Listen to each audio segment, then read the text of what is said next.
Sir शुरू करते हैं शमशेर आपसे ही कि कैसे आपको लगता है कि फोरेंसिक्स के आने से क्राइम को बेनिफिट मिला है या फिर क्राइम सॉल्विंग में बेनिफिट मिला है? My question should be framed correctly. आज के दौर में क्राइम करके किसी क्रिमिनल का भागना उतना आसान नहीं है। फॉरेंसिक पे मैं बाद में आऊँगा, सिर्फ एक छोटी सी चीज़, सीसीटीवी कैमरा। किसी भी शहर, किसी भी मोहल्ले, किसी भी गली में आप चले जाएं, 95% केस कोई भी क्राइम करता हो उसका चेहरा किसी न किसी कैमरे में कैद है। तो ठीक है, माइक थोड़ा ठीक नहीं है, माइक चेंज कर दिया। हेलो हेलो हेलो हेलो, हाँ अभी आवाज हाँ कीप इट, पहले बोला ही नहीं था। तो आप कैमरा जो है इतनी जगह पर है कि उसके बाद अब पुलिस के लिए बहुत काम आसान हो गया। जैसे अतीक के बच्चे पकड़े गए तो वो भी कैमरे में रिकॉर्ड हुआ। हर क्राइम, मतलब एक का एग्जांपल क्या देना, जितने भी आप ले लीजिए, आप देखेंगे शूट आउट हो रहा है, कहीं चोरी हो रही है, किसी के घर में कुछ हो गया, कहीं लिफ्ट में कुछ हो गया, सीसीटीवी फुटेज पहले रिलीज कर दिया जाता है और उस सीसीटीवी फुटेज से पता चल जाता है कि कौन कौन इसमें क्रिमिनल शामिल है, फिर उसको पकड़ना आसान हो जाता है। तो बेस्ट एग्जाम्पल एक अकेला सीसीटीवी कैमरा। क्या बात, चलिए बढ़िया। और सर अगर मैं आपसे यहाँ से एक्चुअली शुरू यहीं से कि क्या है फोरेंसिक साइंस? पहले तो हाथ वाले फिंगरप्रिंट्स को हम फिंगरप्रिंट समझते थे, आजकल एक फोरेंसिक फिंगरप्रिंट भी होता है सर, थोड़ा सा इस पर प्रकाश डालें। बिल्कुल सही। आज ये फॉरेंसिक्स जो है एक बड़ी रहस्यमयी दुनिया है। मतलब जो हम लोग तो खैर काम करते हैं, तो हम लोग पूरे इस टीम में होते हैं जो क्राइम सीन पे जाती है, और उसके बाद जो पूरा क्राइम सीन को हम लोग पूरा एक होलिस्टिकली देखते हैं उसको। डिफरेंट इसमें आजकल बड़ा स्पेशलाइजेशन भी आ गए बहुत सारे, बायोलॉजिकल, केमिकल, सारे टाइप के, बैलिस्टिक्स, ये वो। तो जैसा आप पूछ रहे थे कि ये क्या चीज है, तो बहुत सारे जो आम लोग हैं ये बिल्कुल इसके लिए एक रहस्यमय दुनिया है कि किस तरीके से हमारा जो सोच है वो सिर्फ फिल्मों तक या सीआईडी जो हम देखते हैं, इसमें क्या उनका नाम क्या है, डॉक्टर सालुके, डॉक्टर सालुके, तो इतने एक्सपर्ट है। तो खैर हम लोग आज डॉक्टर सालुके तक तो नहीं पहुंचे, इतनी हमारी एक्सपर्टीज इतनी नहीं हुई है, लेकिन फिर भी इतने हमारे अगर फॉरेंसिक्स ठान ले और पूरा डिटेल में जाए तो जरूर हम लोग बिल्कुल बाल से खाल बोलते ना, एक छोटी सी चीज से हम लोग बिल्कुल उसमें खोज निकालते हैं कि इसमें क्या हुआ है, इस क्राइम सीन में एग्जैक्टली क्या हुआ है, कौन इसका क्रिमिनल है और इंटेंशन क्या है, क्या हुआ है एग्जैक्टली इस क्राइम सीन पे, क्या हुआ होगा, कितना भी पुराना। इवन कई लोग, जैसा शीना वोरा केस था, मतलब उसने सोचा कि पूरा जला के, पूरा सब दफना के सब कुछ कर दिया, लेकिन वो क्राइम सीन को पूरा वापस से रिकंस्ट्रक्ट किया है, उसको पूरा जमीन से उखाड़ के बॉडी को रिकंस्ट्रक्ट किया, उसको फिगर को, फेस को रिकंस्ट्रक्ट किया, बायोलॉजिकली बताया कि हाँ ये सीना हो रहा है, ये ऑल दैट इज पर जी, ये सब पूरा क्राइम सीन को सामने आपके पूरी पिक्चर ला दी। मतलब जहाँ पे जीरो है, कुछ भी नहीं है आपके सामने, वहां आपको पूरी स्टोरी दिखाते हैं एक जो हमारे फॉरेंसिक्स है, फॉरेंसिक एक्सपर्ट। सर आप शमशेर, मैं आपसे पूछना चाहती हूँ कि हम, जैसे सर ने कहा कि हम एक पूरी स्टोरी बना लेते हैं, अब जब उन्होंने खुद ही वर्ड इस्तेमाल किया है स्टोरी, तो आपने दोनों तरीके से देखा है, जर्नलिज्म के टाइम पे कोई तो केस देखा होगा, आपको क्या लगता है फोरेंसिक कितना करीब लेके जाता है एक हादसे के बारे में?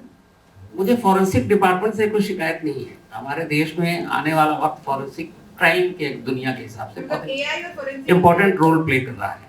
मेरी शिकायत स्ट्रक्चर से, हम बात करते हैं मेट्रोपॉलिटन सिटी की, दिल्ली, मुंबई, कोलकाता, बेंगलुरु, फॉरेंसिक टीम है, पुलिस वाले जानते हैं।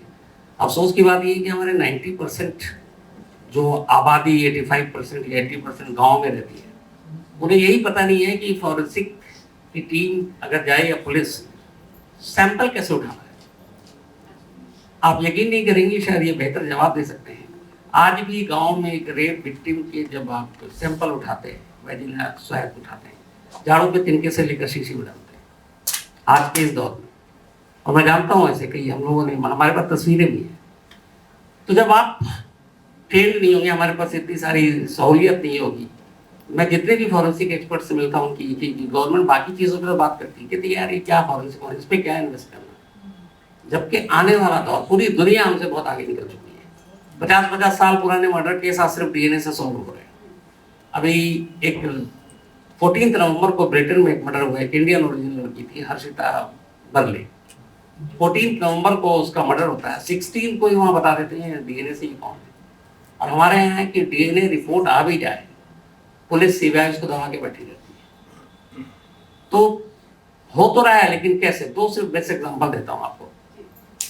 एक डॉक्टर साहब आते हैं और वो एक टीवी चैनल पर बैठ के बोलते हैं कि Kolkata junior doctor rape murder case में करीब 151 ml सीमन मिला। बिल्कुल सर। ठीक है। हाँ। अब चैनल ने चलाना शुरू किया। अब किसी को यही पता नहीं बेसिक कि एक ह्यूमन बीइंग में एवरेज 2 to 2.5 ml सीमन ही होता है। अब 151 ml का मतलब आप इंसान जोड़ना, अगर 2.5 से आप एवरेज लेना शुरू करें, 3 भी पकड़ लीजिए, तो क्या 30-40 लोगों ने गैंग रेप किया? पॉसिबल नहीं है। अब इस पे सवाल उठना शुरू हुआ कि नहीं वो गैंग रेप है लास्ट में। अब यहाँ पे इशू ये आता है कि कोलकाता फॉरेंसिक लैब में वो गई सैंपल कि आप बताओ क्या है। उन्होंने हालांकि दे दिया, देर से दिया, लेकिन दिया। उसके बाद सीबीआई उस पर 1.5 महीने तक बैठी रहती है। अब इन 1.5 महीनों में हर न्यूज चैनल पे ये चल रहा है कि ये गैंग रेप, जबकि असलियत ये है कि वो एक रेप एंड मर्डर केस था सिंपल। तो अगर ये वक्त पे आ जाए, और लोगों को जानने का हक है, क्योंकि लोग जानना चाहते हैं कि क्या ऐसे सोसाइटी पर असर पड़ता है कि यार ये क्राइम अगेंस्ट वुमेन बढ़ रहा है, लेकिन अगर पता चले कि ये सिंपल रेप है, गैंग रेप नहीं है, तो उसकी तस्वीर अलग होती है। ठीक है, सोसाइटी पे असर पड़ता है। लेकिन अब वो दबा कर बैठे हुए हैं। 1.5 महीने बाद सुप्रीम कोर्ट को बताते हैं तो खबर लीक होती है, तो पता चलता है। दूसरा सुशांत सिंह राजपूत केस, पूरी दुनिया बटी हुई है कि सुसाइड मर्डर 4 साल हो गए, सीबीआई के पास फाइल है। फॉरेंसिक साइंस का इसमें कितना बड़ा रोल है, कितना इंपॉर्टेंट है कि भाई एक सुसाइड कैसे होता है और एक मर्डर कैसे होता है। जी बिल्कुल। बेसिकली आप कोई भी बता दे, मार के लटकाया, कहानियां कैसी कैसी चली।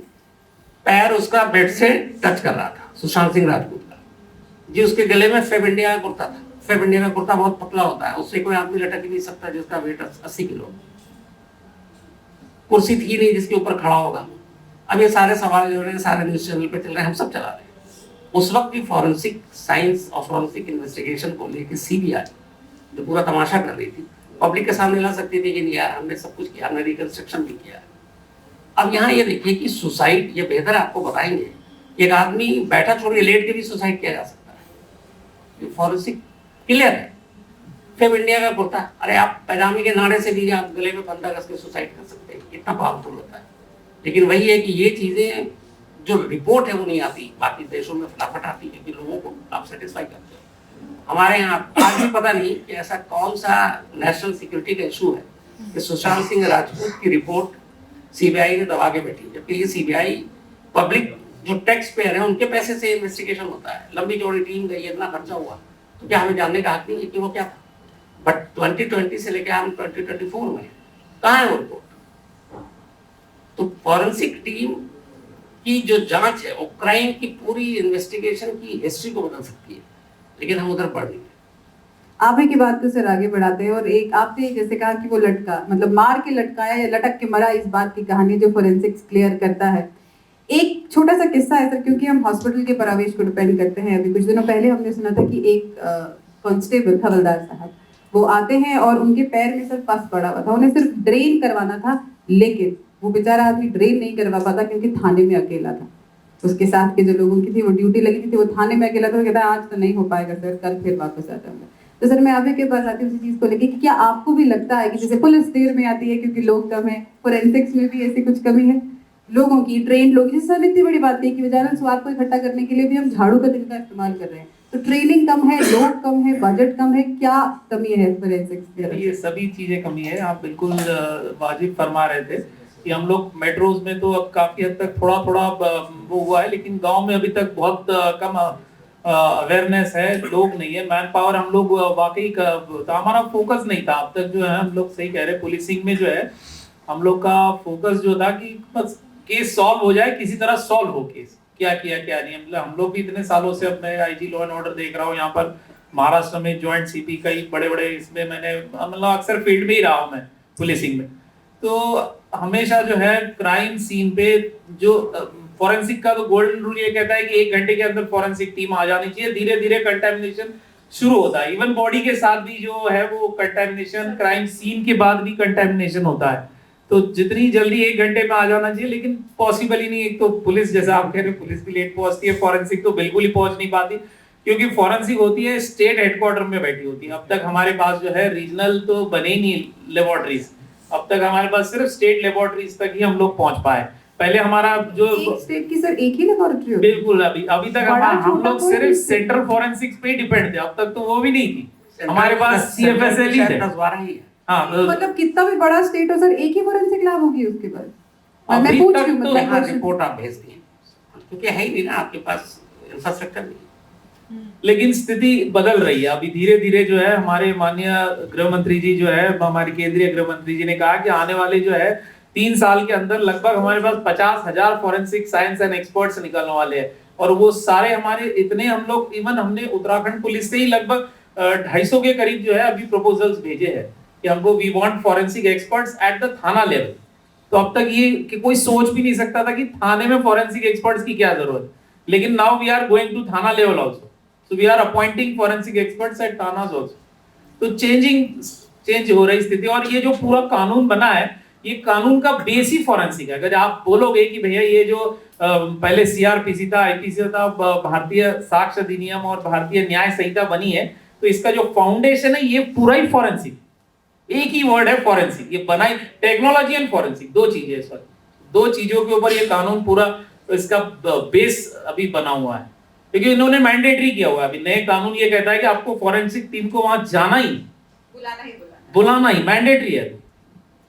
सर हम फिल्मों में देखते हैं शम्स, हम फिल्मों में देखते हैं कि मर्डर हुआ, फोन आया और एक लेडी ऑफिसर, क्योंकि मैं लेडी हूँ तो इसलिए बोल रही हूँ, लेडी ऑफिसर वहां पहुंचती हैं, क्राइम सीन है, डेड बॉडी पड़ी और कहती है फॉरेंसिक टीम को बुला लो। और उससे पहले जाके जो जर्नलिस्ट की, मैं सिर्फ एक वो ले रही हूँ, जर्नलिस्ट की भीड़ है या आस पड़ोस की भीड़ है, वो आके अपना ही इन्वेस्टिगेशन करने लगते हैं। तो आपको लगता है कि फॉरेंसिक्स से पहले भी वहां पे फॉरेंसिक टीम पहुंच गई होती है, ऐसा कुछ कंटामिनेशन ऑफ द बॉडी या कुछ भी? देखिए, उसका गुनहगार एक केस में मैं भी रहा हूँ, और ऐसा नहीं है कि हम सिर्फ जर्नलिस्ट, खुद पुलिस वाले भी क्राइम सीन को मिटाने में बहुत बड़ा रोल निभाते हैं।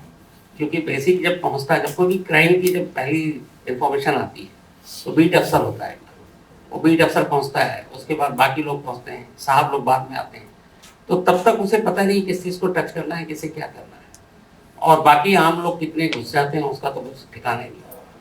आरुषि केस हुआ था, आरुषि केस जब हुआ तो मुझे आज भी याद है कि उसमें मैं भी था। हम सब उसी फ्लैट में पहुंच गए, जलवायु विहार नोएडा, और वहां जाने के बाद हर रिपोर्टर वो ढूंढ रहा है कि यहाँ से कोई एक चीज पड़ी हुई मिली जिससे हमारी स्टोरी में कुछ नया है। तो सबकी तरह मैं भी तलाश में था, मैं भी ढूंढा, तो देखा एक बॉक्स है, उसमें मोबाइल के बिल रखे हुए थे। तो मैंने उठाया तो देखा एक लिखा हुआ था आरुषि, डॉक्टर ऑफ राजेश तलवार। मैंने कहा इसके नंबर से मुझे बहुत सारी चीज़ें मिल सकती हैं, क्योंकि तब कहानियाँ बहुत सारी चल रही थी, इसका बॉयफ्रेंड है, क्या है, ये है, वो सारा। तो वो बिल मैंने पूरा उठाया, जेब में रखा, बाकी रिपोर्टिंग की, दफ्तर आया, उसके बाद मैंने उसको चेक किया। तब तक ये था, बाकी जिसको जो मिला कि स्टोरी के हिसाब से वो उठा के ले गया। नेक्स्ट डे अब वो सारे पुलिस वाले तो दोस्ती होती है, तो सब बात हो रही, उन्होंने कहा यार तुम सब ले गए और दे दो, हमारे कुछ इन्वेस्टिगेशन के काम आएगा। फिर हमें भी लगा कि हमारे किस काम का है, तो हम सब ने दे दिया वापस। तो ये एक एग्जाम्पल है कि कैसे क्राइम सीन से छेड़छाड़ होती है।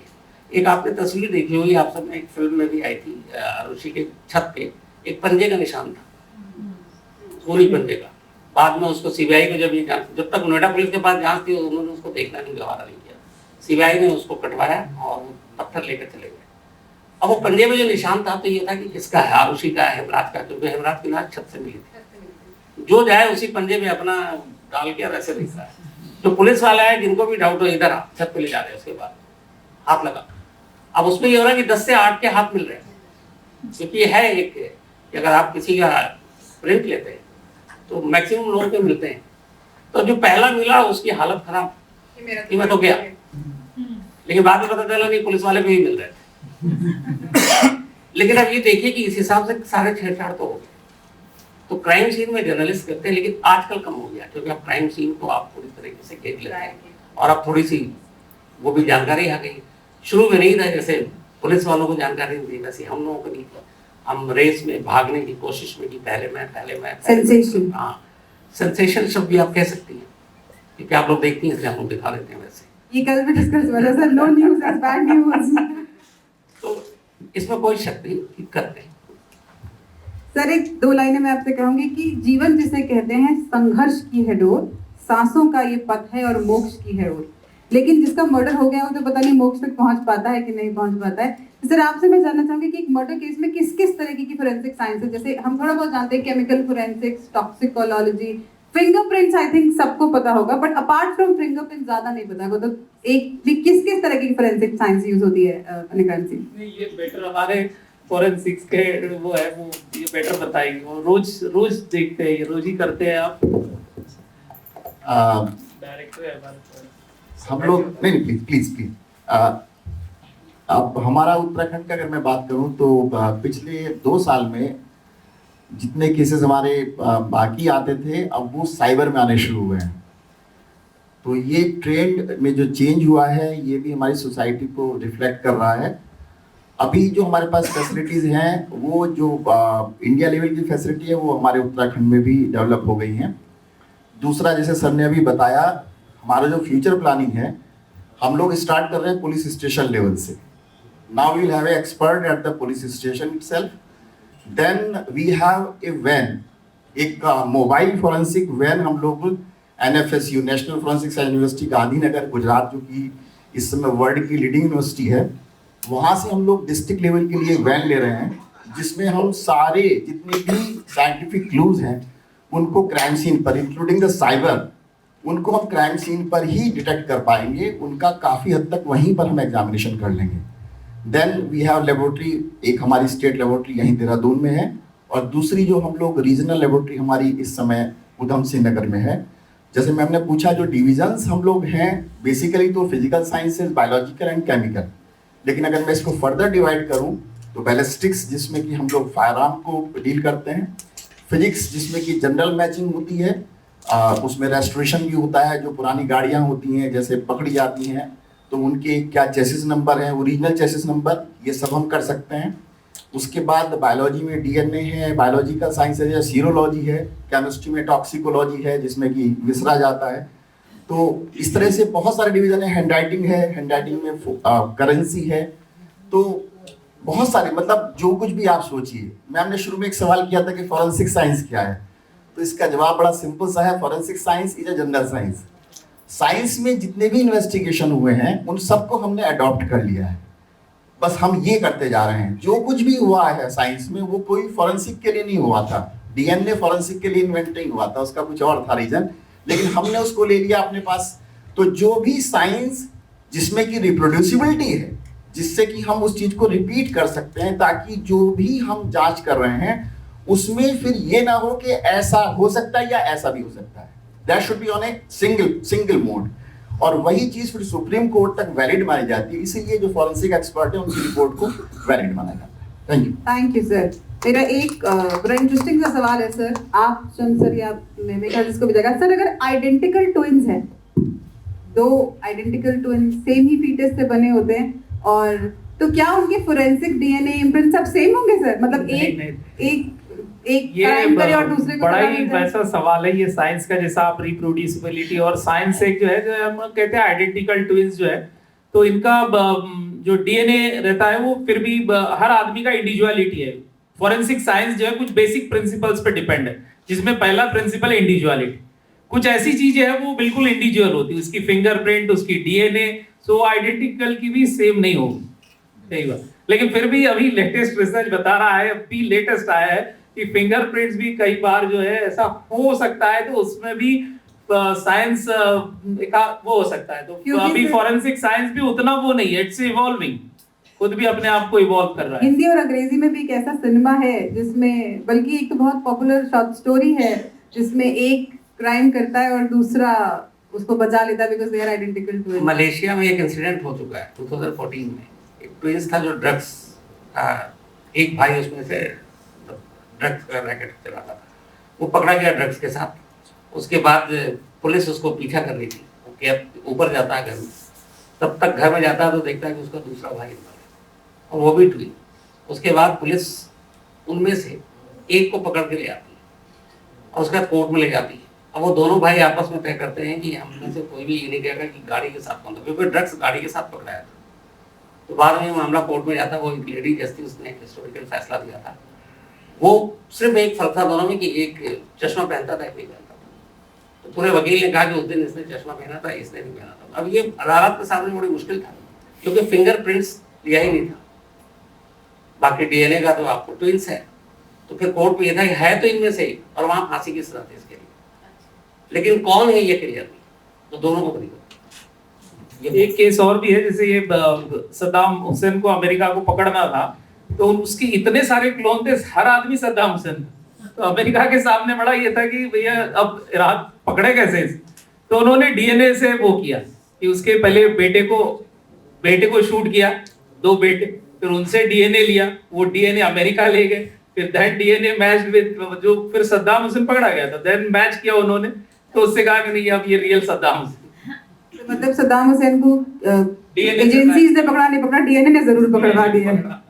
सर आप दोनों के लिए एक आखिरी सवाल है, then will go to the public, कि क्या आपको ऐसा लगता है कि जैसे हर ये हमारे भारत देश की एक अब क्या कहेंगे इसे, कि जब अगर नियम बनता है तो तोड़ने का पहले हिसाब किताब उसका तय हो जाता है कि अगर डाउरी बना तो फिर उसको मिसयूज कैसे करेंगे सबको पता है, पॉस्को बना तो मिसयूज कैसे करेंगे वो पहले दिमाग में था। तो फोरेंसिक को भी क्या, if not misuse, can it alert the criminals की ऐसे नहीं करना चाहिए वैसे नहीं करना चाहिए? आपका टेक, फिर आपका टेक। बिल्कुल है, आजकल हर क्रिमिनल को पता है कि यहाँ सीसीटीवी कैमरा है, इससे बचना है, वो कैप पहनेगा या मास्क लगाएगा। फोन तो सबसे पहले वो दूर रखता है, क्राइम कहीं और करेगा, फोन कहीं और दिखाएगा। कई बार वो चलती गाड़ी में फोन रख देते हैं ताकि वो ट्रैक करें तो पता चले। बर्नर फोन भी एक चीज होती है, ये क्या चीज होती है ये बताइएगा सर? बर्नर फोन मैंने बहुत सुना है फिल्मों में, बर्नर फोन। अच्छा, इसके बारे में मुझे आइडिया ये प्रीपेड एक यहाँ से फोन आते हैं, बचने का कंप्यूटराइज जो नंबर आते हैं, इंडिया में नहीं है वो। फोन है। हाँ, तो इंडिया में नहीं। तो अलर्ट तो है, क्योंकि आप जो भी होता है उनसे वो 2 कदम आगे जाने की कोशिश करते हैं। आप देखिए साइबर क्राइम में डिजिटल अरेस्ट पुलिस वालों को ही बैठा देते हैं कि भैया तुम अरेस्ट हो गए, अब इससे बड़ा और क्या होगा कि पुलिस वाला सामने बैठा हुआ और आपको अरेस्ट कर रहे हैं, जबकि वो फेक है। तो इन चीज़ों से आप आइडिया लेते हैं और क्रिमिनल भी आइडिया लेते हैं, उन्हें पता है कि इनकी चीज़ों से हमें बचना है, इसलिए वो पहले था फिंगरप्रिंट्स नहीं छोड़ना है, वो बड़ी छोटी चीज़ हो गई। हाँ, एक इम्पॉर्टेंट चीज़ है कि आज भी मुझे लगता है कि हमारे देश में जो रेप के केसेस हैं, अफसोस की बात है कि 25% कन्विक्शन रेट है आज भी इंडिया में, मतलब हर 100 रेप में से 25 को सजा मिलती है, 75 छूट जाता है। जबकि हमारे पास वो हथियार है डीएनए के नाम पर कि अगर एक रेप विक्टिम के आप सैंपल लेते हैं और जो अक्यूज है आपके, अगर वो अरेस्ट हो चुका है और अगर उससे मैच कर जाता है तो 100% कन्विक्शन। लेकिन वही है कि उसको उठाए कौन, तरीके से कौन उठाए और कौन ले जाए, वरना डीएनए जैसी चीज़ उसके बाद तो बचने का सवाल ही नहीं है। लेकिन अब भी हमारा कन्विक्शन रेट फिर भी नहीं बढ़ा। सर आपका टेक क्या है? आप कह रहे थे कि इसको मिसयूज या इसको डिफाई या कोई इसको वो कैसे कर सकता है, तो वैसे बहुत बार क्रिमिनल्स बहुत कोशिश करते हैं कि हम पकड़े ना आए, या हम फॉरेंसिक्स को बेवकूफ़ बना ले, पुलिस को बेवकूफ़ बना ले, या किसी तरह बच निकले इस क्राइम में से, कोई भी crime, property crime, body crime, any crime. वो दे फील कि जैसा आप कह रहे थे कि दे फील कि हम स्मार्ट हैं एंड वी विल, हम, लेकिन फिर भी जब हम जैसा फिल्मों में कहते हैं वाकई कोई ना कोई गलती तो जरूर एक करता है, वही गलती हम लोग फॉरेंसिक्स ढूंढते हैं कि क्या यहाँ हुआ है, कौन सी। तो हम लोग ने देखा हमारे ऑलमोस्ट 99% केसेस हम लोग सॉल्व कर देते, वो किसी भी टाइप का जो एटलीस्ट मर्डर केसेस जो है वो हम लोग फॉरेंसिक्स से या किसी तरह जो है। तो यही एक जो होता है कि फॉरेंसिक्स आपके हाथ में इस तरह टूल है कि अगर आप उसको बहुत डीप में जाओ और अच्छी तरह यूज करो तो मुश्किल है, मतलब क्रिमिनल बच नहीं सकता क्रिमिनल उसको झुटला नहीं सकता या उससे वो नहीं हो सकता। 11 मुल्कों की जरूरत नहीं है सर, एक ही पुलिस काफी है पुलिस को पकड़ने के लिए।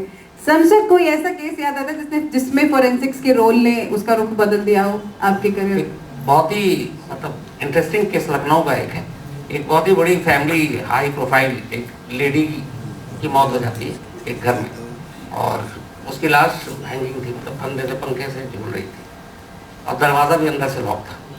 तो अब सारे ये थे कि ये तो सुसाइड है। लोकल पुलिस पहुंचती है, लोकल पुलिस जाती है, उसके बाद हस्बैंड वहीं था, मदर इन लॉ थी, और फिर दरवाज़ा खोला जाता है, वो ऐसे देखता है, लॉक था, पूछा, और उसके बाद उसने डिक्लेयर कर दिया कि एक सिंपल सुसाइड केस है।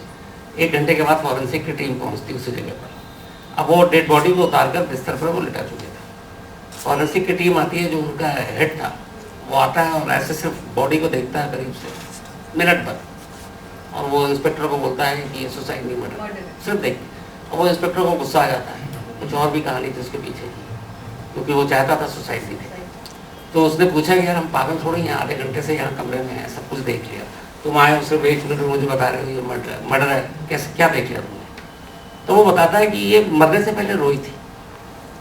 तो उसने कहा रोने से क्या कैसे पता चला कि ये सुसाइड या मर्डर है? उसने कहा कि अगर ये खुद को फंदे में लगाती और अगर ये रो रही होती तो इसकी आंसू की लकीरें नीचे की तरफ, तो वो आंसू के निशान बन गए थे, तो वो फिर आंसू ऐसे गिरता।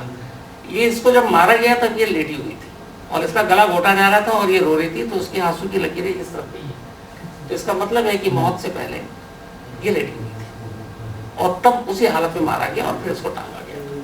इस एक लाइन और फिर बाद में इंक्वायरी पोस्टमार्टम रिपोर्ट आई गई, उसमें स्ट्रैंगुलेशन हो गया। This deserves an answer.